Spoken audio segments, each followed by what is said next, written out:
وہ دروازے کے پاس چند لمحے کھڑی رہی، جیسے ہمت جمع کر رہی ہو کہ اس افلاطون کے پاس جائے یا نہیں۔ اس کے ہاتھوں میں دبے ہوئے الجبرے کی کتابیں بار بار اس کی گرفت سے پھسلنے کو ہو رہی تھی۔ آخرکار اس نے گہری سانس لی اور آہستہ سے دروازہ کھٹکھٹایا۔ آ جاؤں؟ اس کی ہچکچاتی ہوئی آواز کمرے میں گونجی۔ اندر صوفے پر نیم دراز ابراج نے فائل سے نظریں اٹھا کر دروازے کی طرف دیکھا۔ دروازہ کھلا ہے، اندر آ جاؤ۔ زوبیہ نے دھیرے سے دروازہ کھولا اور قدم رکھتے ہی جیسے پورے کمرے کا جائزہ لیا، پھر احتیاط سے چلتی ہوئی میز کے قریب آ کر رک گئی۔ اس نے کتابیں میز پر رکھی، وہ انگلیاں مروڑ رہی تھی۔ بھائی، اس نے ہلکے سے پکارا۔ ابراج نے مختصر سا جواب دیا، مگر نظریں اب بھی فائل پر تھیں۔ وہ مجھے ایک سوال سمجھ نہیں آ رہا، اس نے کتاب کھولتے ہوئے کہا اور ایک صفحے پر انگلی رکھ دی۔ یہ والا ایکس کی ویلیو کیسے نکالتے ہیں؟ ابراج نے فائل بند کی، گہری سانس لی اور کرسی کھینچ کر اس کے سامنے بیٹھ گیا۔ کتنی بار بتایا ہے تمہیں یہ کانسیپٹ زوبی؟ زوبیہ نے فوراً نظریں جھکا لی۔ میں نے کوشش کی تھی، سچ میں بس تھوڑا سا کنفیوز ہو گئی ہوں۔ ابراج نے چند لمحے اسے دیکھا، پھر کتاب اپنی طرف کھینچی۔ ٹھیک ہے، دیکھو یہاں سے شروع کرتے ہیں۔ اس نے پینسل اٹھا کر سوال حل کرنا شروع کیا۔ زوبیہ اس کے قریب جھک کر دیکھنے لگی، مگر اس کی توجہ بار بار بھٹک رہی تھی۔ کبھی وہ اپنے ناخنوں کو دیکھتی، کبھی میز پر بنی لکیر کو انگلی سے ٹریس کرنے لگتی۔ دھیان کہاں ہے تمہارا؟ ابراج نے اچانک پوچھا۔ جی میں دیکھ رہی ہوں، وہ گھبرا کر سیدھی ہو گئی۔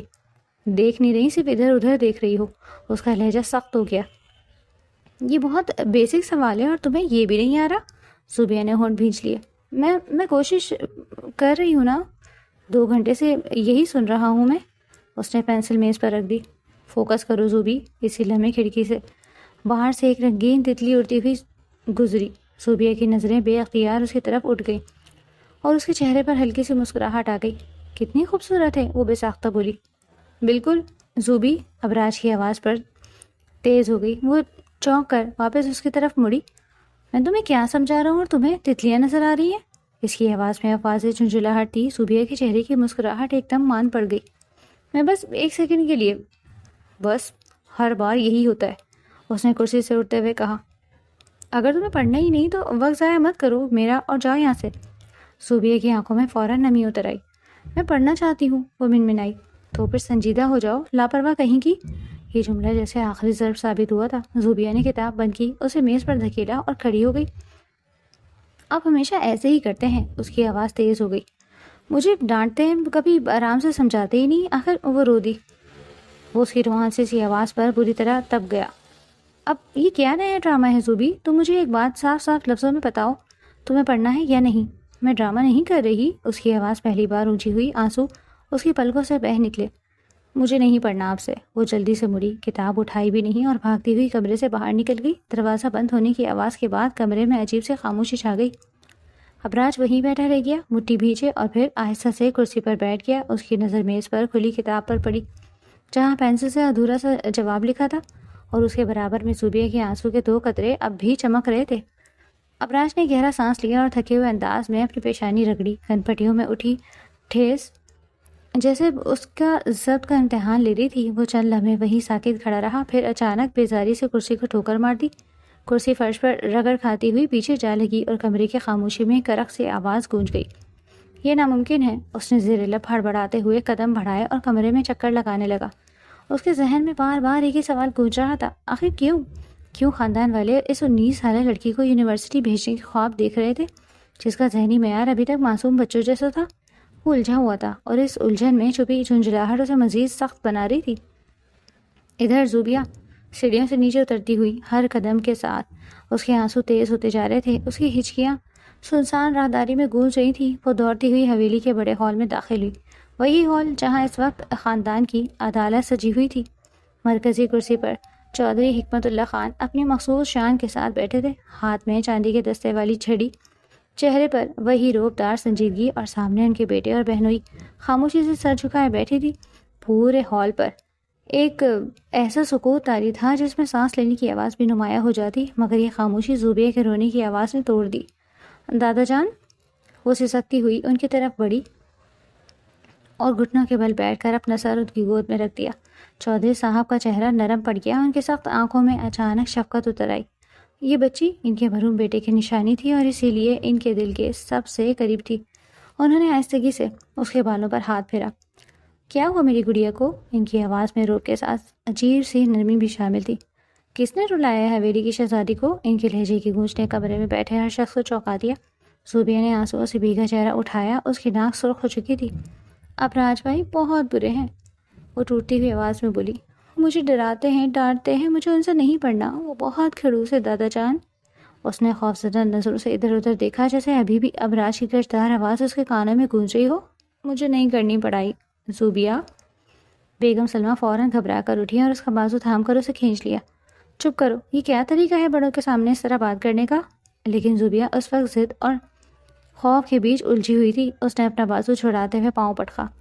نہیں امی، وہ میرے بھلے کے لیے نہیں کرتے، انہیں مزہ آتا ہے مجھے رلانے میں، نہ جانے وہ کیوں، وہ مجھ سے جلتے ہیں۔ ہال میں ایک بار پھر خاموشی چھا گئی۔ اسی لمحے ابراج سیڑھیوں سے اترتا ہوا وہاں پہنچا۔ اس کا چہرہ ابھی بھی سنجیدہ اور سخت تھا۔ اس نے سب کو وہاں بیٹھے دیکھا تو سمجھ گیا کہ زوبیہ اپنی شکایت درج کروا چکی ہے اور اب اس کی عدالت لگنے والی ہے۔ اس نے دادا جان کو سلام کیا اور ایک طرف خاموشی سے بیٹھ گیا۔ انہوں نے گہری نظروں سے اپنے پوتے کو دیکھا جو قدابر وجیہہ اور غیر معمولی ذہانت کا مالک تھا۔ انہوں نے ایک لمحے کے لیے زوبیہ کو دیکھا جو ابھی بھی آنسو بہا رہی تھی، اور پھر ابراج کی سنجیدگی کا جائزہ لیا۔ ابراج، تم جانتے ہو کہ زوبیہ کتنی معصوم ہے، تم اسے نرمی سے بھی تو سمجھا سکتے تھے، دادا جان نے کہا۔ ابراج نے ایک قدم آگے بڑھایا۔ اس کی آواز میں احترام تھا لیکن لہجہ دو ٹوک تھا۔ میں نے اسے پیار سے ہی سمجھانے کی کوشش کی تھی، لیکن اس کا دھیان تتلیوں اور گڑیوں میں ہے۔ یہ 19 سال کی ہو چکی ہے لیکن اس کی حرکتیں 12 سال کی بچی جیسی ہیں۔ اگر اس کا رویہ یہی رہا تو یہ کبھی اپنی ذمہ داریاں نہیں سمجھ پائے گی۔ زوبیہ نے ابراج کی بات سن کر مزید زور سے رونا شروع کر دیا۔ دیکھا دادا جان، یہ اب بھی سب کے سامنے میری بے عزتی کر رہے ہیں، مجھے ڈانٹ رہے ہیں۔ میں اسے شادی نہیں کروں گی۔ آپ نے کہا تھا نا کہ بڑے ہو کر میری شادی ابراج بھائی سے ہوگی۔ میں نہیں کروں گی، یہ مجھے مار دیں گے۔ زوبیہ کے منہ سے یہ بات سن کر کمرے میں یکلخ خاموشی چھا گئی۔ ابراج کے جبڑے بھیج گئے۔ اس نے غصے اور بے بسی کے ملے جلے تاثرات سے زوبیہ کو دیکھا جو بنا سوچے سمجھے اپنی قسمت کا فیصلہ سنا رہی تھی۔ بیگم سلمہ نے جلدی سے زوبیہ کے منہ پر ہاتھ رکھا۔ خاموش رہو زوبیہ، تمہیں پتہ بھی ہے تم کیا بول رہی ہو؟ دادا جان نے ہاتھ کے اشارے سے سب کو خاموش کرایا۔ وہ ایک فیصلہ کو نظر سب پر ڈالی۔ زوبیہ بچی ہے، ابھی بہت معصوم ہے، یہ اسے نہیں پتا کہ وہ کیا کہہ رہی ہے، لیکن ابراج کی بات بھی غلط نہیں ہے۔ زوبیہ واقعی ابھی تک ذہنی طور پر بچی ہے اور یہی وجہ ہے کہ اس کا رشتہ خاندان سے باہر کرنا خطرے سے خالی نہیں ہے۔ انہوں نے توقف کیا اور پھر اپنی بات جاری رکھی۔ باہر کا کوئی بھی شخص زوبیہ کی اس معصومیت کو نہیں سمجھے گا، وہ اس کا فائدہ اٹھائے گا یا پھر اسے چھوڑ دے گا، اور ہماری جائیداد کا بڑا حصہ زوبیہ کے نام ہے۔ ہم نہیں چاہتے کہ جائیداد کا بنٹوارا ہو اور غیر لوگ ہماری حویلی کے معاملات میں دخل دیں۔ ابراج کا دل پوری طرح گھبرایا۔ ان کی باتوں کا مطلب بخوبی سمجھ گیا تھا۔ دادا جان، لیکن زوبیہ میرے ساتھ خوش نہیں رہے گی۔ میں ایک پڑھی لکھی اور سمجھدار لڑکی کو اپنی بیوی کے روپ میں دیکھنا چاہتا ہوں جو میرے ساتھ قدم سے قدم ملا کر چل سکے۔ مجھ سے یہ ڈرامے بازی نہیں ہوگی۔ ابراج کے الفاظ تلخ تھے لیکن سچ۔ دادا جان نے اپنی چھڑی اٹھائی اور اس کا رخ ابراج کی طرف کیا۔ خاندان کے فیصلے مزاج دے کر نہیں، مصلحت دے کر کیے جاتے ہیں برخوردار۔ تم اس خاندان کے سب سے سمجھدار لڑکے ہو، نہیں تم نہیں سنبھالو گے تو کون سنبھالے گا؟ کہ ہم اسے کسی ایسے شخص کے حوالے کر دیں جو کل کو اس کی جائیداد ہڑپ کر لے اور اسے در بدر کر دے، اس کی معصومیت کو رسوا کرے؟ ابراج کی ماں نے بھی نام آنکھوں سے بیٹے کی طرف دیکھا۔ بیٹا، تیرے دادا ٹھیک کہہ رہے ہیں، زوبیہ میری بھتیجی بھی ہے، تو میرا مان رکھ لے۔ ابراج نے اپنی ماں کے چہرے پر بے بسی دیکھی اور پھر زوبیہ کی طرف دیکھا جو اب رونا بھول کر اپنی قمیض کے بٹنوں سے کھیل رہی تھی، بالکل بے خبر کہ یہاں اس کی پوری زندگی کا فیصلہ ہو رہا ہے۔ اسے واقعی اندازہ نہیں تھا کہ شادی کیا ہوتی ہے۔ ابراج کو اس لمحے زوبیہ پر ترس بھی آیا اور اپنی قسمت پر افسوس بھی۔ وہ ایک کامیاب بزنس مین تھا، اس کے اپنے خواب تھے، لیکن آج وہ اس خاندانی نظام کے آگے بے بس تھا۔ ٹھیک ہے، ابراج نے ہار مانتے ہوئے سر جھکا دیا۔ اگر آپ سب کا یہی حکم ہے تو مجھے منظور ہے، لیکن یاد رکھیے گا اگر کل کو یہ مجھ سے خوش نہ ہوئی یا روتی ہوئی آپ کے پاس آئی تو میں ذمہ دار نہیں ہوں گا۔ یہ ہوئی نا میرے شیروں والی بات؟ بس فیصلہ ہو گیا۔ اگلے ہفتے زوبیہ اور ابراج کا نکاح ہوگا، تیاریاں شروع کی جائیں۔ دادا جان نے جیسے پھر سے جی اٹھے تھے۔ زوبیہ نے لفظ تیاریاں سنا تو اس کی آنکھیں چمک اٹھی۔ تیاریاں؟ مطلب نئے جوتے، نئے کپڑے اور بہت سارا میک اپ؟ وہ خوشی سے گھوم گئی۔ اس کی اس حرکت پر سب ہنس دیے سوائے ابراج کی۔ یہ لڑکی اس کی بیوی بننے والی تھی؟ ابراج کے اندر ایک عجیب سی گھٹن پیدا ہوئی۔ وہ وہاں مزید ایک پل بھی نہیں رک سکتا تھا۔ وہ تیزی سے مڑا اور ہال سے باہر نکل گیا۔ رات کی تاریکی میں حویلی کا لان خاموش تھا لیکن اس کے اندر طوفان برپا تھا. اسے لگ رہا تھا کہ اس کے گلے میں پھندا ڈل گیا ہے. اس نے کبھی نہیں چاہا تھا کہ اس کی شادی زوبیہ جیسی کم عقل لڑکی سے ہو. اگلے چند دن حویلی میں خوب چہل پہل تھی. ہر طرف شادی کی گہما گہمی تھی. زوبیہ تو جیسے ساتویں آسمان پر تھی. وہ سارا دن اپنی کزنس کے ساتھ مل کر شاپنگ کر رہی تھی. ابراج اپنے کمرے کی بیلکنی میں کھڑا سگریٹ پی رہا تھا. اس کی نظر نیچے صحن میں پڑی جہاں زوبیہ اپنی سہیلیوں کے درمیان بیٹھی ڈھولک کی تھاپ پر تالیاں بجا رہی تھی. وہ پیلے رنگ کے لباس میں ملبوس تھی اور ابراج کی نظریں مسلسل اس کے چہرے پر جمی تھی. زوبیہ نے اوپر دیکھا اور ابراج کو دیکھ کر ہاتھ ہلایا اور بلند آواز میں پکاری, ابراج بھائی دیکھیں میری مہندی کا رنگ کتنا گہرا آیا ہے. دادو کہتی ہیں جس کی مہندی کا رنگ تیز ہو اس کا شوہر اسے بہت پیار کرتا ہے. اس نے اپنی ہتھیلیاں پھیلا کر دکھائیں. ابراج نے تلخی سے سگریٹ کا کش لیا. اسے زوبیہ کی اس بیوقوفانہ بات پر شدید کوفت ہوئی. اس نے بنا کوئی جواب دیے منہ پھیر لیا. زوبیہ نے کندھے اچکائے. اکڑو کھڑوس کہیں کے. اس نے منہ بنایا اور دوبارہ سہیلیوں کے ساتھ مگن ہو گئی. وقت پر لگا کر اڑ گیا. نکاح کا دن آ پہنچا. حویلی کو برقی کمکموں سے سجایا گیا تھا. مہمان آنا شروع ہو گئے تھے. وہ بلیک شیروانی میں ملبوس, سر پر صحرا سجائے کسی ریاست کی شہزادی کی طرح لگ رہا تھا, لیکن اس کے چہرے پر بلا کی سنجیدگی تھی. دوست احباب اسے مبارکباد دے رہے تھے. دوسری طرف زوبیہ سرخ عروسی جوڑے میں کوئی ابصرہ لگ رہی تھی. نکاح خواہ آیا اور انہوں نے زوبیہ کے سامنے رجسٹر رکھا اور نکاح پڑھوانا شروع کیا. وہ بچوں کی طرح چوڑیوں سے کھیلنے میں مگن تھی. سلمہ بیگم نے اسے سختی سے گھورا. زوبیہ سنجیدہ ہو گئی. زوبیہ نے بمشکل ہنسی روکی. اس کے لیے یہ بھی ایک کھیل کا حصہ تھا. اسے اندازہ ہی نہیں تھا کہ ان دو الفاظ کے ساتھ اس نے اپنی آزادی, اپنی لاپرواہی اور اپنا بچپن گروی رکھ دیا ہے. نکاح نامے پر دستخط کرتے وقت بھی وہ پین کے ساتھ کھیل رہی تھی اور دستخط کرنے کے بعد اس نے فخری انداز میں اپنی کزنس کو دیکھا جیسے کوئی بہت بڑا کارنامہ سر انجام دیا ہو. ابراج نے بھی دستخط کر دیے تھے. اس نے دستخط کر کے قلم وہیں چھوڑ دیا. اس کے دل میں ایک عجیب سا خوف تھا, اپنے لیے نہیں بلکہ زوبیہ کے لیے. وہ جانتا تھا کہ اس کا غصہ اور زوبیہ کی نادانی دونوں ہی اسے قابل قبول نہیں تھے. رخصتی کا وقت آیا تو ماحول سوگوار ہو گیا. سب کی آنکھوں میں آنسو تھے. زوبیہ کی ماں اسے گلے لگا کر رو رہی تھی. میری بچی اب وہی تیرا گھر ہے, شوہر کی تابعداری کرنا. وہ اسے نصیحت کر رہی تھی. زوبیہ کی آنکھوں میں بھی نمی تھی. ماما ابراج بھائی سے کہہ دیں اب میری شادی ہو گئی ہے اور آج کے بعد ان کا کوئی حق نہیں کہ مجھے ڈانٹے یا مجھ پر غصہ کرے. اگر انہوں نے مجھ پر غصہ کیا تو میں پولیس میں ان کی کمپلین کر دوں گی. ابراج اسے گاڑی کی طرف لے جانے کے لیے آیا تھا. یہ سن کر ٹھٹک گیا. اس نے بے یقینی سے اپنی دلہن کو دیکھا جو رخصتی کے وقت شوہر یا ماں باپ کے گلے لگ کر رونے کے بجائے اپنے شوہر کو دھمکا رہی تھی. اس نے گہرا سانس لیا اور اپنی مٹھی بھینچ لی. صبر کا امتحان شروع ہو چکا تھا. اسے احساس ہو رہا تھا کہ یہ سفر بہت طویل اور دشوار ہونے والا ہے. اسے نہیں معلوم تھا کہ آج کی رات جو ان دونوں کی زندگی کی پہلی رات تھی ان کے رشتے میں کون سا نیا موڑ لانے والی ہے. اوف اللہ, یہ ابراج بھائی کہاں رہ گئے؟ مجھے تو نیند بھی آ رہی ہے اور بھوک بھی لگ رہی ہے. کیا شادی کی پہلی رات دلہن کا بھوکا مارنے کا رواج ہے اس گھر میں؟ کمرے کے بیچوں بیچ سجے ہوئے وسیع بیڈ پر بیٹھی زوبیہ نے منہ بسوڑتے ہوئے خود کلامی کی. وہ پچھلے آدھے گھنٹے سے اپنے بھاری بھرکم لہنگے کو سنبھالنے کی کوشش کر رہی تھی اور اب اکتاہٹ اس کے چہرے پر آیا تھی. اس نے بیڈ پر بکھری ہوئی گلاب کی پتیاں مٹھی میں بھری اور ہوا میں اچھال دی. کتنا پوریں گے یہ سب. نائلہ باجی تو کہتی تھی شادی والی رات بہت مزہ آتا ہے, ڈھیر سارے تحفے ملتے ہیں. یہاں تو صرف یہ پھول ہیں جن کی خوشبو سے میرے سر میں درد ہو رہا ہے. اسی لیے میں دروازے کا ہینڈل گھوما اور ایک کلک کی آواز کے ساتھ دروازہ کھلا. زوبیہ چوک کر سیدھی ہو بیٹھی. ابراج کمرے میں داخل ہوا. اس کے ماتھے پر پسینے کی بوندیں تھیں اور چہرے پر تھکاوٹ کا بیزاری کے ملے جلے تاثرات. اس نے دروازہ لاک کیا اور پلٹ کر زوبیہ کی طرف دیکھا. سامنے کا منظر دیکھ کر اس کے ماتھے پر بل پڑ گئے. زوبیہ گھونگھٹ نکالنا تو دور دوپٹہ بھی کندھے پر بمشکل ٹکائے بیٹھی تھی. اس نے بیڈ کی چادر پر پھولوں کو مسل کر ایک ڈھیر لگایا ہوا تھا اور ٹانگیں لٹکائے جھولا جھول رہی تھی. ارے ابراج بھائی آپ آ گئے. زوبیہ نے اسے دیکھتے ہی چہک کر کہا. دیکھیں میں کب سے انتظار کر رہی ہوں. آپ میرے لیے کیا لائے ہیں؟ ابراج نے شیروانی صوفے پر پھینکی اور ڈھیلی کی ہوئی ٹائی کو کھینچ کر گردن سے الگ کیا. اس کی آنکھوں میں ایک سرد لہر تھی. وہ آہستہ آہستہ چلتا ہوا بیٹھ کے قریب آیا. اس کی خاموشی اور گھبراتی ہوئی نظروں نے زوبیہ کی مسکراہٹ کو کچھ مدھم کر دیا. تمہیں اندازہ ہے آج کون سی رات ہے زوبی؟ ابراج کی آواز بھاری اور سپاٹ تھی. ہاں شادی کی رات. زوبیہ نے معصومیت سے کندھے اچکائے. سب نے بتایا تھا مجھے, لیکن یہ کوئی نہیں بتا رہا کہ اس میں کرنا کیا ہوتا ہے سوائے بیٹھ کر انتظار کرنے کے. ابراج کا ضبط جواب دے گیا. وہ اس لڑکی کی کم فہمی پر سر پیٹنا چاہتا تھا. یہ سنجیدگی کا مقام تھا اور وہ اسے گڑیا کا کھیل سمجھ رہی تھی. اس نے اچانک جھک کر زوبیہ کا بازو سختی سے پکڑ لیا اور اسے جھٹکے سے کھڑا کیا. کیا کر رہے ہیں؟ درد ہو رہا ہے. زوبیہ بلبلا اٹھی۔ درد؟ ابراج نے طنزیہ ہنسی ہنسا۔ تمہیں درد کا مطلب بھی پتا ہے؟ تم اس رشتے کو، اس کمرے کو اور میری عزت کو ایک مذاق سمجھ رہی ہو؟ میں تھکا آ رہا ہوں، بجائے سکون دینے کے بے سکون کر رہی ہو۔ ابراج نے اسے کھینچ کر اپنے قریب کیا۔ زوبیہ کا نازک وجود ابراج کی آہنی گرفت میں کانپنے لگا۔ اس نے پہلی بار ابراج کی آنکھوں میں وہ وحشت دیکھی۔ مجھے چھوڑے، مجھے ڈر لگ رہا ہے۔ زوبیہ کی آواز کانپ گئی۔ اس نے اپنے ہاتھ ابراج کے سینے پر رکھ کر اسے پیچھے دھکیلنے کی کوشش کی۔ کیوں چھوڑوں؟ ابراج نے اس کے چہرے کے مزید قریب ہوتے ہوئے قرا کر کہا۔ اس کی گرم سانسیں زوبیہ کے چہرے سے ٹکرا رہی تھی۔ تمہیں شوق ہے نا شادی کا، نئے کپڑوں کا، تو اب بھگتو شادی کو۔ شوہر کا حق ہوتا ہے اپنی بیوی پر، اور میں آج تمہیں بتاؤں گا کہ شوہر بیوی کے ساتھ کیا کرتا ہے۔ ابراج نے اسے بے دردی سے بیڈ پر دھکیلا۔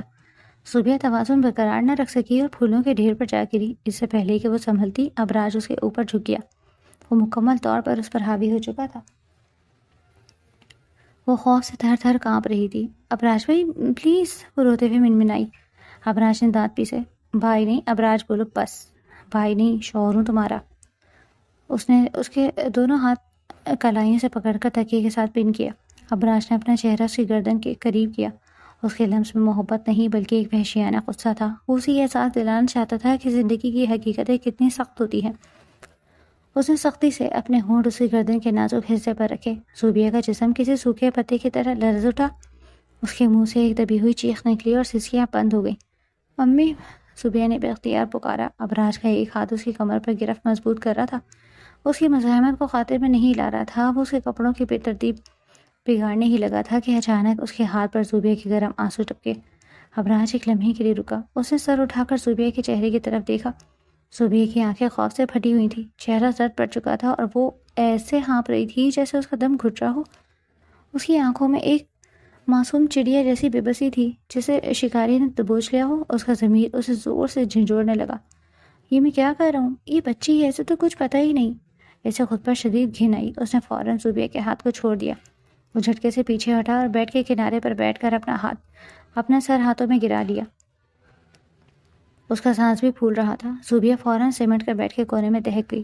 اس نے اپنے دوپٹے کو سینے سے لگایا اور گھٹنوں میں سر دیے، رونے لگی۔ کمرے میں اب صرف زوبیہ کی سسیوں کی آواز تھی۔ چند لمحوں بعد ابراج نے بنا اس کی طرف دیکھے سخت لہجے میں کہا، رو مت، سو جاؤ، اور خبردار اگر کسی کو کچھ بتایا تو۔ اس نے اٹھ کر لائٹ آف کی اور صوفے پر جا کر لیٹا۔ اندھیرے میں زوبیہ کی سسیاں کافی دیر تک سنائی دیتی رہیں، یہاں تک کہ وہ روتے روتے تھک کر سو گئی۔ ابراج پوری رات نہیں سو پایا تھا۔ اگلی صبح سورج کی کرنیں کمرے میں داخل ہوئیں تو زوبیہ کی آنکھ کھلی۔ اس کا سر بھاری تھا اور آنکھیں سوجی ہوئی تھیں۔ اس نے ادھر ادھر دیکھا، ابراج کمرے میں نہیں تھا۔ وہ واش روم میں تھا۔ پانی گرنے کی آواز آ رہی تھی۔ اسے ابراج کا وہ روپ یاد کر کے ابھی بھی جھرجھری آ رہی تھی۔ وہ بیڈ سے اتری اور آئینے کے سامنے جا کھڑی ہوئی۔ اس کی گردن پر ہلکا سا سرخ نشان تھا جہاں ابراج نے سختی سے کی تھی۔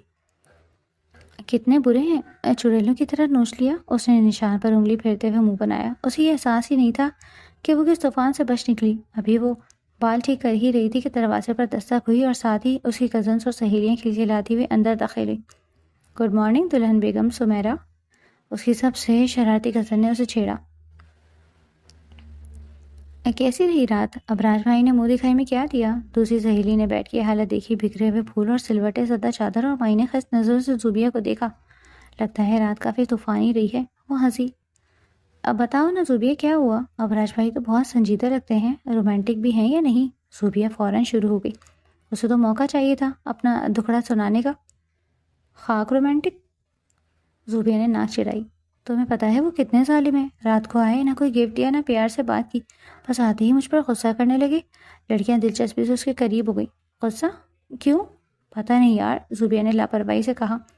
میں نے تو بس گفٹ کا پوچھا تھا، انہوں نے مجھے اتنے زور سے بازو سے پکڑا، دیکھو نشان بھی پڑ گیا، اور مجھے بیڈ پر دھکا دے دیا۔ وہ تو مجھے دبا کر مارنے ہی والے تھے، میری گردن پر کاٹ بھی لیا۔ دیکھو، اس نے دوپٹہ ہٹا کر اپنی گردن کا نشان دکھایا۔ لڑکیاں حیرت اور صدمے سے ایک دوسرے کو دیکھنے لگی، لیکن ان کی آنکھوں میں ایک عجیب سی چمک بھی تھی، جیسے انہیں کوئی بہت مزیدار گپ شپ مل گئی ہو۔ سچی؟ ابراج بھائی ایسے ہیں؟ سمیرا نے منہ پر ہاتھ رکھا۔ پھر کیا ہوا؟ تم نے روکا نہیں؟ میں تو بہت روئی، زوبیہ نے تفصیل بتاتے ہوئے کہا۔ میں نے کہا مجھے ڈر لگ رہا ہے۔ پھر وہ رک گئے اور جا کر صوفے پر سو گئے۔ بہت ہی عجیب ہیں، پاگل ہیں پورے، مجھے تو بالکل اچھے نہیں لگتے۔ وہ اپنی نادانی میں میاں بیوی کے انتہائی نجی لمحات کا کچا چٹا کھول رہی تھی۔ عین اسی وقت واش روم کا دروازہ کھلا۔ ابراج تولیے سے بال خشک کرتا ہوا باہر نکلا۔ اس کے کانوں میں زوبیہ کا آخری جملہ پڑا، وہ تو مجھے دبا کر مارنے ہی والے تھے، میری گردن پر کاٹ بھی لیا۔ ابراج کے قدم وہیں جم گئے، اس کا خون کھولنے لگا۔ اس نے دیکھا کہ لڑکیاں زوبیہ کو گھیر کر کھڑی ہیں اور زوبیہ بڑے مزے سے ہاتھ نچا نچا کر رات کی تفصیلات بتا رہی تھی۔ لڑکیوں نے ابراج کو دیکھا تو سر پٹا کر خاموش ہو گئی۔ کمرے میں موت جیسی خاموشی چھا گئی۔ ابراج کی آنکھیں سرخ ہو رہی تھیں اور اس کے جبڑے سختی سے بھیجے ہوئے تھے۔ اس نے ایک نظر زوبیہ پر ڈالی جو اب اسے دیکھ کر گھبرا گئی تھی، اور پھر ان لڑکیوں پر جو نظریں چرا رہی تھی۔ باہر نکلو۔ ابراج کی آواز دھیمی تھی لیکن اس میں ایسی دھمک تھی کہ لڑکیاں بنا کچھ کہے تیزی سے کمرے سے باہر بھاگ گئیں۔ اب کمرے میں صرف وہ دونوں رہ گئے تھے۔ زوبیہ نے ڈرتے ہوئے پیچھے ہٹنے کی کوشش کی لیکن وہ ڈریسنگ ٹیبل سے ٹکرا گئی۔ ابراج بھائی، میں نے تمہیں منع کیا تھا نا مہم۔ ابراج شیر کی طرح دھڑا اور ریکھی جست میں اس کے قریب پہنچا۔ اس نے زوبیہ کو بازوؤں سے پکڑ کر جھنجھوڑا۔ میں نے کہا تھا نا کہ ہمارے بیچ جو ہوتا ہے وہ کسی تیسرے کو پتہ نہیں چلنا چاہیے۔ تم میں اتنی بھی عقل نہیں؟ تم اپنی سہیلیوں کو بتا رہی ہو کہ میں نے تمہیں کیسے چھوا؟ تمہیں میری بات سمجھ نہیں آئی تھی کیا؟ زوبیہ کانپنے لگی۔ میں تو بس وہ پوچھ رہی تھی تو تم سب بتا دو گی؟ ابراج نے غصے سے اسے چھوڑا۔ غیرت نام کی کوئی چیز ہے تمہارے اندر یا نہیں؟ میرا تماشا بنا دیا تم نے میری ہی بہنوں اور کزنس کے سامنے۔ زوبیہ کی آنکھوں میں پھر سے آنسو آ گئے۔ مجھے کیا پتا تھا کہ یہ نہیں بتاتے؟ ابراج نے انگلی اٹھا کر تنبیہ کی۔ آج کے بعد اگر تم نے ہمارے بیڈ روم کی کوئی بات باہر کی تو مجھ سے برا کوئی نہیں ہوگا۔ تیار ہو جاؤ ولیمے کے لیے، اور اپنے اس معصوم چہرے پر تھوڑی سی عقل بھی سجا لینا تاکہ لوگ مجھ پر نہ ہنسیں۔ وہ الماری سے کپڑے نکال کر غصے سے باہر چلا گیا تاکہ دوسرے کمرے میں تیار ہو سکے۔ زوبیہ وہیں کھڑی رہ گئی۔ اسے سمجھ نہیں آ رہی تھی کہ اس نے کیا غلط کر دیا۔ سچ بولنا تو اچھی بات ہوتی ہے نا، تو پھر ابراج اتنا ناراض کیوں ہوئے؟ اس نے آنسو پوچھے اور آئینے میں اپنا عکس کو دیکھا۔ ولیمے کے بعد کے چند دن گھر میں ایک عجیب سے تناؤ میں گزرے۔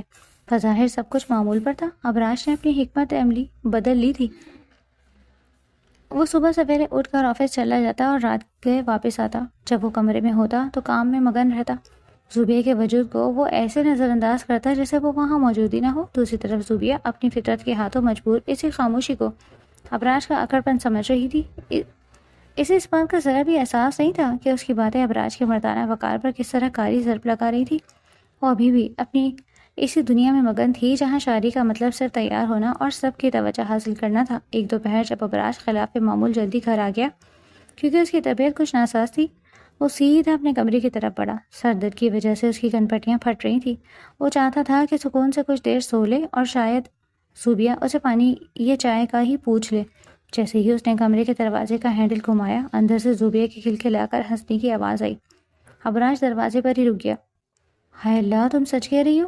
زوبیہ فون پر اپنی کسی دوست کی کزن عالیہ سے بات کر رہی تھی۔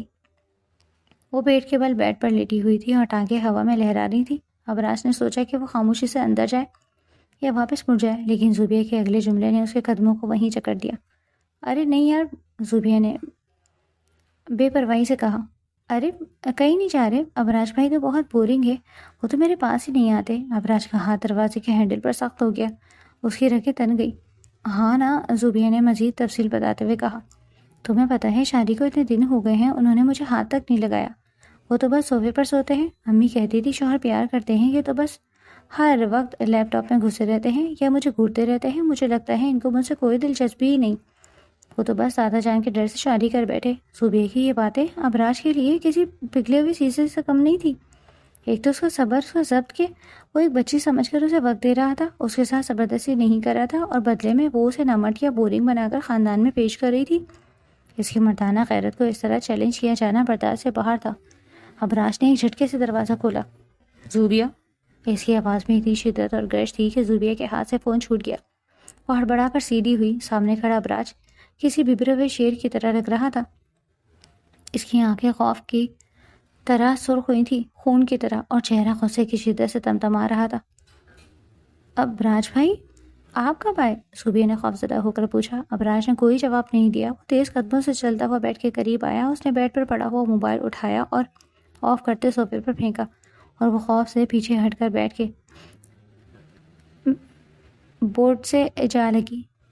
چلایا، تم آج نہیں بچو گی میرے ہاتھ سے۔ وہ جھک کر بیڈ پر چڑھا اور زوبیہ کی طرف بڑھا.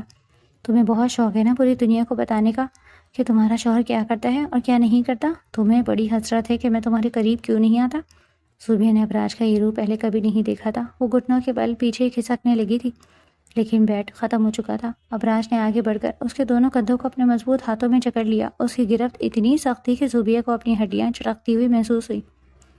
چھوڑے, مجھے درد ہو رہا ہے, زوبیہ چیخی.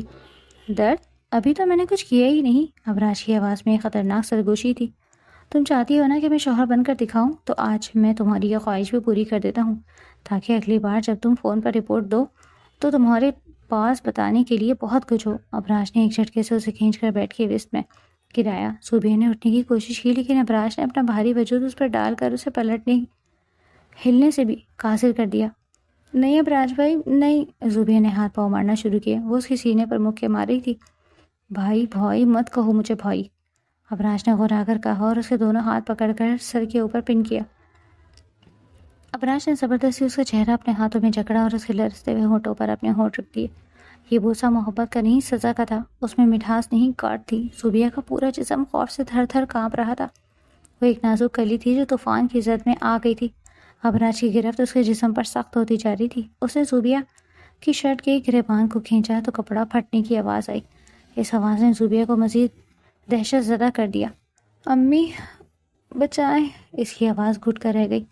ابراج اس وقت ہوش و حواس سے بیگانہ تھا. انتقام اور غصے کی آگ نے اسے اندھا کر دیا تھا. وہ اس کے گلے اور کندھوں پر دیوانہ وار جھک رہا تھا. اس کی گرم سانسیں زوبیہ کے جلد کو جھلسا رہی تھی. زوبیہ کی مزاحمت دم توڑ رہی تھی. اب وہ صرف بے بسی سے رو رہی تھی. اس کی ہچیاں بن گئی تھی. پلیز مت کریں, میں مر جاؤں گی, چھوڑ دے مجھے. زوبیہ نے ٹوٹے ہوئے لہجے میں مزاحمت کی. یہ الفاظ ابراج کے کانوں میں کسی ہتھوڑی کی طرح لگے.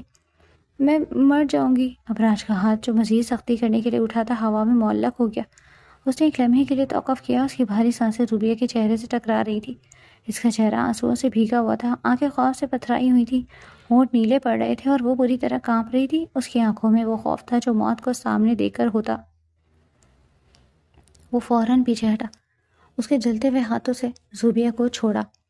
زوبیہ آزاد ہوتے ہی سمٹ کر بیٹھ کے کونے میں دبک گئی. اس نے اپنے پھٹے ہوئے گریبان کو ہاتھوں سے چھپایا اور گھٹنوں میں سر دے کر پھوٹ پھوٹ کر رونے لگی. اس کا رونا دل دہلا دینے والا تھا. ابراج بیٹھ کے کنارے پر بیٹھ گیا. اس نے دونوں ہاتھوں میں اپنا سر تھام لیا. کمرے میں صرف زوبیہ کی سسکیاں اور ابراج کی بھاری سانسوں کی آواز تھی. میں ابراج نے بولنے کی کوشش کی لیکن اس کی آواز اس کے گلے میں پھنس گئی. وہ کیا کہتا؟ معافی مانگتا؟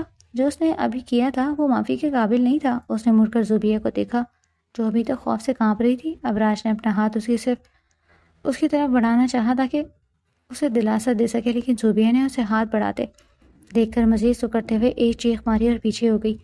دور رہ مجھ سے. اس کی آنکھوں میں وحشت تھی. ابراج نے اپنا ہاتھ واپس کھینچ لیا. وہ اٹھ کھڑا ہوا. اس کا دم گھٹ رہا تھا. وہ مزید ایک پل بھی اس کمرے میں اس معصوم وجود کے سامنے نہیں رک سکتا تھا جسے اس نے اتنی اذیت دی تھی. آئی ایم سوری, اس نے دھیمی آواز میں کہا. حالانکہ وہ جانتا تھا کہ یہ الفاظ بے معنی ہیں. وہ تیزی سے کمرے سے باہر نکل گیا اور دروازہ زور سے بند کر دیا. باہر نکل کر وہ دیوار کے ساتھ ٹیک لگا کر کھڑا ہو گیا. اس کی آنکھوں میں نمی تیرنے لگی. اس نے غصے میں دیوار پر مکہ مارا. زوبیہ ابھی تک اسی کیفیت میں تھی. اسے پہلی بار احساس ہوا تھا کہ زندگی کارٹون یا پریوں کی کہانی نہیں ہے. اسے پہلی بار اپنی نادانی اور زبان درازی کی قیمت کا اندازہ ہوا. یہ واقعی اس کے ذہن پر ایک گہرا نقش چھوڑ گیا تھا. وہ پوری رات جاگتی رہی, ہر آہٹ پر ڈرتی رہی اور یہ سوچتی رہی کہ کیا اب اس کی باقی زندگی اسی خوف میں گزرے گی. آج کی رات نے ان دونوں کے درمیان ایک ایسی دیوار کھڑی کر دی تھی جیسے گزارنے کے لیے شاید اب بہت بڑی قربانی کی ضرورت تھی. زوبیہ گھٹنوں میں سر دیے بیٹھ کے اسی کونے میں بیٹھی تھی جہاں ابراج اسے چھوڑ کر گیا تھا. اس کی آنکھیں سوجی ہوئی تھیں اور گالوں پر آنسوؤں کے نشان خشک ہو چکے تھے. رات کا واقعہ کسی ڈراؤنے خواب کی طرح اس کے دماغ میں چل رہا تھا. گھڑی کی ٹک ٹک نے اسے چونکا دیا. صبح کے 10 بج رہے تھے. ابراج رات کو گھر نہیں آیا تھا. یہ پہلی بار تھا کہ وہ رات بھر باہر رہا. زوبیہ نے لرزتے ہاتھوں سے بیڈ شیٹ کو مٹھی میں بھینچا. وہ مجھے چھوڑ دیں گے؟ اس کے خشک ہونٹوں سے سرگوشی نکلی. میں نے انہیں بہت ناراض کر دیا. دروازے پر دستک ہوئی. زوبیہ کا دل اچھل کر حلق میں آ گیا. کیا ابراج آ گئے؟ اس نے جلدی سے اپنے بال درست کیا اور آنسو پوچھے. زوبیہ بیٹا دروازہ کھولو. باہر سے اس کی ساس کی آواز آئی. زوبیہ نے کانپتی ٹانگوں کے ساتھ اٹھ کر دروازہ کھولا. بیگم اسلم خان پریشانی کے عالم میں کھڑی تھی. زوبیہ ابراج کہاں ہے؟ وہ رات کو گھر نہیں آیا اور اب فون بھی بند جا رہا ہے. تم لوگوں کی لڑائی تو نہیں ہوئی؟ انہوں نے مشکوک نظروں سے زوبیہ کے سجے ہوئے چہرے اور کمرے کے بکھرے ہوئے حلیے کو دیکھا۔ زوبیہ کے پاس سچ بولنے کا موقع تھا، لیکن آج الفاظ اس کے گلے میں پھنس گئے تھے۔ اسے ابراج کی وہ بات یاد آ گئی کہ میاں بیوی کے بیچ کی بات تیسرے کو نہیں پتہ چلنی چاہیے۔ نہیں امی، زوبیہ نے پہلی بار اپنی ساس سے جھوٹ بولا۔ وہ ان کا رات کو فون آیا تھا، آفس میں کوئی ایمرجنسی تھی اس لیے وہیں رکے، اور لڑائی نہیں ہوئی، میری طبیعت خراب تھی اس لیے آنکھیں سجی ہوئی ہیں۔ کہ بیگم اسلم نے گہرا سانس لیا اور مطمئن ہو گئی۔ شکر ہے، میں تو ڈر ہی گئی تھی، چلو ناشتہ کر لو نیچے۔ ساس کے جانے کے بعد زوبیہ نے دروازہ بند کیا اور دیوار سے لگ کر کھڑی ہو گئی۔ دوپہر کے وقت زوبیہ اپنی بڑی پھوپھو کے پاس گئی۔ پھوپھو خاندان کی وہ واحد خاتون تھی جو سخت غیر ہونے کے ساتھ ساتھ سمجھدار بھی تھی۔ زوبیہ نے ان کے گھٹنوں پر سر رکھ دیا اور پھر سے رونے لگی۔ کیا ہوا میری گڑیا کو؟ پھوپھو نے اس کے بالوں میں انگلیاں پھیری۔ اب کس نے ڈانٹا ہے؟ پھوپھو، ابراج بھائی، مطلب ابراج، وہ مجھ سے بہت ناراض ہے، وہ گھر نہیں آ رہے، زوبیہ نے ہچکیوں کے درمیان کہا۔ پھوپھو نے سنجیدگی سے دیکھا۔ بتاؤ کیا ہوا؟ زوبیہ نے نظریں جھکا لی۔ میں نے اپنی سہیلیوں کو بتا دیا تھا کہ ابراج میرے قریب نہیں آتے اور بورنگ ہے، انہوں نے سن لیا۔ پھوپھو کے چہرے کا رنگ بدل گیا، انہوں نے سختی سے زوبیہ کا بازو پکڑا۔ تم پاگل ہو لڑکی، پھوپھو کی آواز میں ڈانٹ تھی۔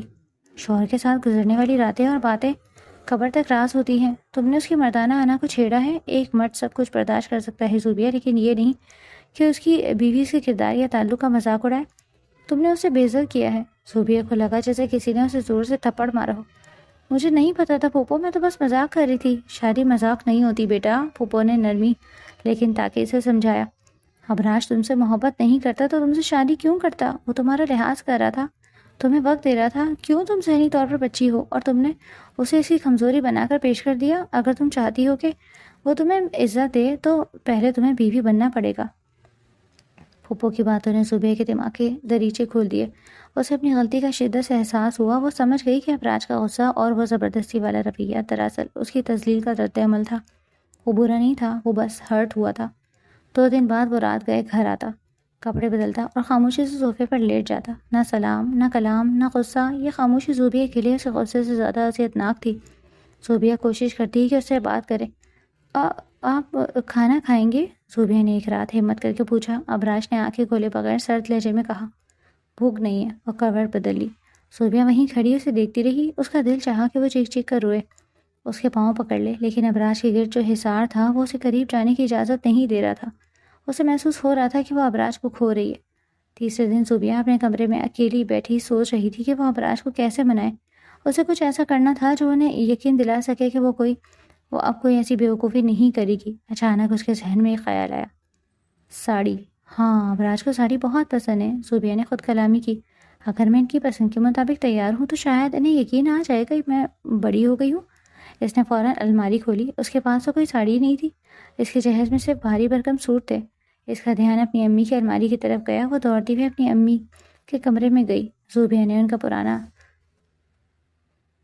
ٹرنک کھولا۔ سب سے نیچے ایک انتہائی نفیس سیاہ رنگی بنارسی ساڑی رکھی تھی جس کے پلو پر گولڈن اسٹون ورک کیا ہوا تھا۔ زوبیہ نے ہانپتے ہاتھوں سے ساڑی نکالی۔ کمرے میں واپس آ کر اسے احساس ہوا کہ ساڑی پہننا کوئی آسان کام نہیں ہے۔ اس نے یوٹیوب پر ویڈیو لگائی۔ وہ بار بار ویڈیو دیکھتی، پلیٹس بناتی اور وہ کھل جاتی۔ کبھی پلو چھوٹا ہو جاتا، کبھی لمبائی زیادہ ہو جاتی۔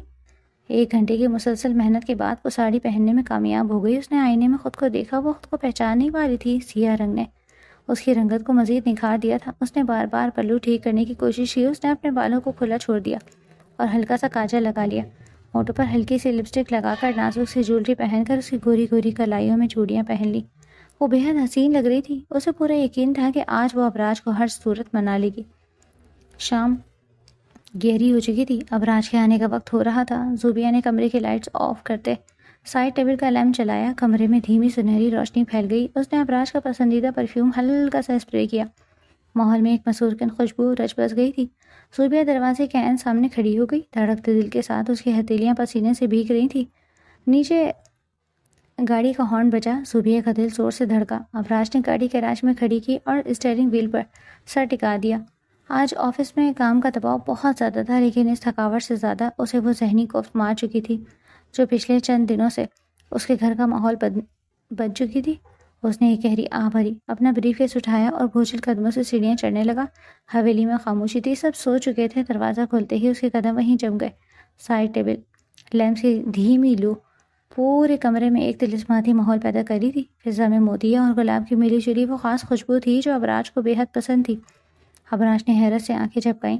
کیا وہ غلط کمرے میں آ گیا ہے؟ لیکن پھر اس کی نظر کمرے کے وسط میں کھڑی اس ہستی پر پڑی جس نے اس کے ہوش اڑا دیے۔ زوبی، جو ہمیشہ ڈھیلے ڈھالے کرتے پجامے یا بچوں والی فراکوں میں ملبوس ہوتی تھی، آج ایک مکمل قاتل حسینہ کے روپ میں اس کے سامنے تھی۔ اس نے سیاہ رنگ کے نفیس بنارسی ساڑی پہن رکھی تھی جس کا سنہرا بارڈر لیمپ کی روشنی میں چمک رہا تھا۔ ابراج کی سانسیں ایک لمحے کے لیے رک گئیں۔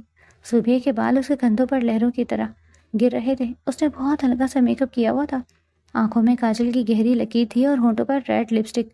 وہ نظریں جھکائے اپنی انگلیوں کو بے چینی سے مروڑ رہی تھی۔ ابراج نے ایک قدم آگے بڑھایا جیسے اسے یقین نہ آ رہا ہو کہ وہ یہ وہی زوبیہ ہے۔ زوبی، اس کے منہ سے بے اختیار نکلا۔ زوبیہ نے آہستہ سے پلکیں اٹھائی اور ابراج کی طرف دیکھا۔ اس کی آنکھیں عجیب سی لجاجت اور حیا تھی۔ ابراج کی گہری اور ستائشی نظروں نے اسے مزید کنفیوز کر دیا۔ اس کا دل پسلیوں سے باہر آنے کو تھا۔ وہ کانپتے قدموں کے ساتھ ابراج کی طرف بڑھی۔ ابراج بت بنا کھڑا رہا۔ زوبیہ اس کے بالکل قریب آ کر رک گئی۔ ان دونوں کے درمیان صرف سانسوں کا فاصلہ رہ گیا تھا۔ ابراج کو اس کے وجود سے اٹھنے والی بھینی بھینی خوشبو نے اپنے حصار میں لے لیا۔ زوبیہ نے لرزتے ہوئے ہاتھ اٹھایا اور ابراج کے کوٹ کے کالر کو چھوا۔ ابراج نے اس کے ہاتھ کی کپکپاہٹ محسوس کی۔ زوبیہ نے ہمت کر کے اس کے کوٹ کا پہلا بٹن کھولا۔ آپ بہت تھک گئے ہوں گے۔ زوبیہ کی آواز سرگوشی سے زیادہ کچھ نہیں تھی، جیسے وہ بولنے سے ڈر رہی ہو۔ ابراج نے کوئی جواب نہیں دیا، بس اسے دیکھتا رہا۔ اس کے اندر کا سارا غصہ، ساری ناراضگی برف کی طرح پگھل رہی تھی۔ یہ لڑکی جسے ساڑی پہننے کا ڈھنگ بھی نہیں آتا تھا۔ ابراج نے دیکھا کہ ساڑی کی پلیٹس تھوڑی ٹیڑھی تھی، آج اس کے لیے اتنا بڑا بدلاؤ لائی تھی۔ زوبیہ نے کوٹ کا دوسرا بٹن کھولا اور پھر اس کی ٹائی کی نوٹ ڈھیلی کی۔ اس کی انگلیاں ابراج کی گردن سے ٹکرائیں تو دونوں کے جسم میں ایک کرنٹ سا دوڑ گیا۔ اچانک زوبیہ کی ہمت جواب دے گئی۔ اس نے اپنا سر ابراج کے سینے پر رکھ دیا اور ابراج کی شرٹ کو مٹھی میں بھینچ لیا۔ مجھے معاف کر دیں ابراج، اس کی آواز رند گئی۔ میں بہت نادان تھی، میں نے آپ کو بہت دکھ دیا۔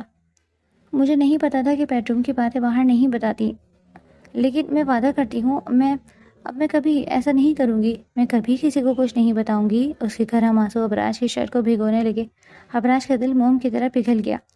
ابراج نے آہستہ سے اپنا ہاتھ اٹھاتے اور زوبیہ کو اپنی باہوں کے حصار میں لے لیا۔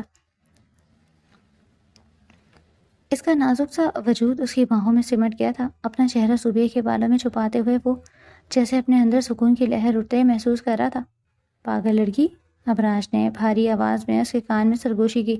تمہیں اندازہ بھی ہے تم نے مجھے کتنا تڑپایا ہے؟ میں تم سے نفرت نہیں کرتا زوبی، میں بس چاہتا تھا کہ تم مجھے اپنا سمجھو، میرے جذبات سمجھو۔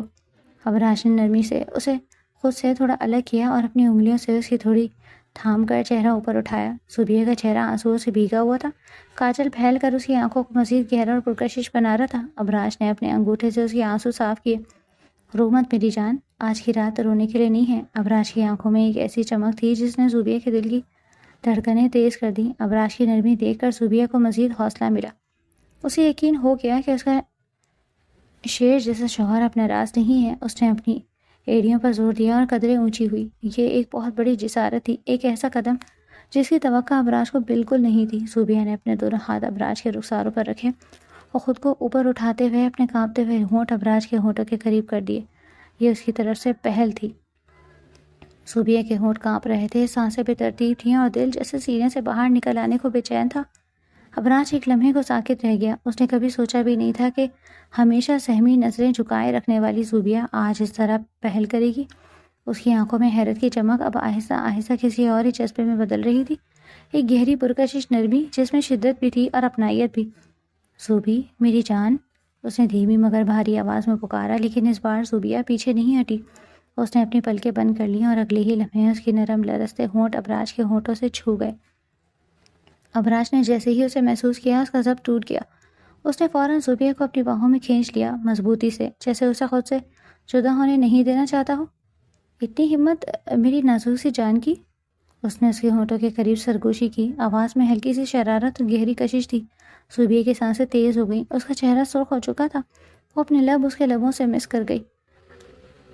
ابراج نے فوراً اس کی پیش قدمی کا جواب دیا اور اپنے ہونٹ اس کے ہونٹوں میں پیوست کر دیے۔ یہ نرم، دھیما اور محبت میں ڈوبا ہوا لمس تھا، مٹھاس اور سکون کا امتزاج۔ ابراج نے محسوس کیا کہ زوبیہ کے ہونٹ تھر تھر تھر تھرا رہے تھے، لیکن اس بار وہ پیچھے نہیں ہٹی۔ اس نے ابراج کے بالوں میں اپنی انگلیاں الجھا دیں۔ ابراج نے اسے اپنی گرفت میں مزید کس لیا۔ ابراج نے اپنے ہونٹ اس کے ہونٹوں سے الگ کرتے ہوئے اس کے گردن پر رکھے۔ صوبیہ کے منہ سے ایک دبی سی سسکی نکلی اور اس کا سر پیچھے کی طرف جھک گیا۔ ابراج، اس نے مدہوشی کے عالم میں اسے پکارا۔ ابراج نے مزید انتظار نہیں کیا۔ اس نے صوبیہ کو اپنی مضبوط باہوں میں اٹھا لیا۔ صوبیہ نے اپنے بازو اس کی گردن کے گرد حمائل کر دیا اور اپنا چہرہ اس کے سینے میں چھپا لیا۔ ابراج اسے لے کر بیڈ کی طرف بڑھا۔ اس نے صوبیہ کو پھولوں کی پتیوں پر لٹایا۔ ابراج اس کے اوپر جھکا۔ اس کی آنکھوں میں اب صرف اور صرف محبت کی شدت اور دیوانگی تھی۔ تم بہت خوبصورت لگ رہی ہو صوبیہ، اتنی خوبصورت کہ مجھے ڈر لگ رہا ہے کہیں یہ سب خواب نہ ہو۔ ابراج نے اس کے ماتھے پر بوسہ دیا۔ صوبیہ نے شرم سے آنکھیں بند کر لی۔ یہ خواب نہیں، میں آپ کی ہوں اور ہمیشہ رہوں گی۔ ابراج کا ہاتھ اس کے بازو سے پھسلتا ہوا اس کے کندھے تک گیا۔ اس نے آہستگی سے ساڑی کا پلو ہٹایا۔ صوبیہ کا چہرہ حیا سے سرخ پڑ گیا۔ اس کے وجود میں میٹھی سی لہر دوڑ گئی، لیکن اس نے ابراج کا ہاتھ نہیں روکا۔ یہ رضامندی ابراج کے لیے سب سے بڑا انعام تھی۔ ابراج نے اس کی گردن کے اس حساس حصے پر اپنے ہونٹ رکھے جہاں اس دن اس نے سختی کی تھی۔ وہ اپنے لمس سے اس پرانی تلخیات کو مٹا دینا چاہتا تھا۔ اس کی گرم سانس اور نرم بوسے صوبیہ کو پگھلا رہے تھے۔ صوبیہ کی انگلیاں ابراج کے کندھوں میں پیوست ہو گئی۔ کمرے کی فضا ان کی سانسوں کی تپش سے گرم ہو گئی۔ وہ اسے ہر لمحہ یہ یقین دلا رہا تھا کہ وہ اس کے لیے کتنی قیمتی ہے۔ ابراج ہر گزرتے لمحے کے ساتھ محبت کی انتہاؤں کو چھو رہا تھا۔ اس کی انگلیاں، اس کے لب، اس کی سانسیں سب صوبیہ کی قربت کو مہکا رہے تھے۔ جب اس نے صوبیہ کی دھڑکنوں پر لب رکھے تو صوبیہ نے ایک لمبی آہ بھری اور اسے اپنے قریب کھینچ لیا۔ ابراج کے لیے یہ لمحہ قیامت خیز تھا۔ حسن اس کی باہوں میں بکھرنے کو تھا۔ میں تم سے بہت محبت کرتا ہوں صوبیہ، ابراج نے اس کے کان میں سرگوشی کی۔ میں بھی آپ کو چاہنے لگی ہوں۔ ابراج نے اس کے چہرے کو دونوں ہاتھوں میں تھاما جیسے وہ کوئی نایاب چیز ہو، جیسے کھونے کا تصور بھی اذیت دے۔ اس کی نظریں صوبیہ کے چہرے پر ٹھہر گئیں، ہر تاثر، ہر لرزش کو محسوس کرتے ہوئے۔ تمہیں اندازہ بھی ہے تم میرے لیے کیا ہو؟ اس کی آواز اب سرگوشی سے بھی دھیمی تھی۔ صوبیہ نے دھیرے سے آنکھیں کھولیں۔ اس کی پلکیں بوجھل تھیں مگر نگاہوں میں ایک ایسی چمک تھی، ایک نئی چمک، اعتماد کی، اپنائیت کی۔ شاید اب ہونے لگا ہے، اس نے آہستگی سے کہا۔ ابراج نے اس کے ماتھے پر اپنے لب رکھے، ایک ایسا لمس جس میں شدت نہیں بلکہ ٹھہراؤ تھا۔ مگر اس کے بعد اس کی قربت پھر بڑھنے لگی، دھیرے مگر یقین کے ساتھ۔ اس کے ہاتھوں کی گرفت مضبوط ہوئی جیسے وہ اسے اپنے حصار میں لے کر دنیا سے چھپا لینا چاہتا ہو۔ صوبیہ کا وجود اس کے قریب مزید سمٹ گیا۔ اس کے دل کی دھڑکنیں اب صاف سنائی دے رہی تھیں، جیسے ہر دھڑکن ابراج کے نام کی گواہی دے رہی ہو۔ کمرے میں خاموشی تھی مگر ان کی سانسوں کی شدت اس خاموشی کو بھر رہی تھی۔ مجھے چھوڑیں گے تو نہیں میری نادانیوں کو بدولت؟ صوبیہ کی آواز میں ایک ہلکی سی لرزش تھی۔ ابراج نے فوراً اسے اپنے اور قریب کر لیا، جیسے اس ایک جملے نے اس کے اندر ہلچل مچا دی۔ کبھی نہیں، اس نے محبت سے جوڑ لہجے میں کہا۔ اب تم میری ہو، صرف میری۔ وہ لمحہ اب صرف قربت کا نہیں رہا، وہ ایک احساس بن چکا تھا، ایک ایسا بندھن جو لفظوں سے کہیں زیادہ گہرا تھا اور جس کی شدت دونوں کو ایک نئی دنیا میں لے جا رہی تھی۔ لیمپ کی مدھم روشنی نے اس رات دو دلوں کے ملن کا وہ خوبصورت منظر دیکھا جہاں بچپن کی سرحد ختم ہوئی اور ایک پختہ رشتے کا آغاز ہوا۔ محبت کی وہ خاموش زبان جو الفاظ کی محتاج نہیں ہوتی، اس رات دونوں نے سیکھ لی تھی۔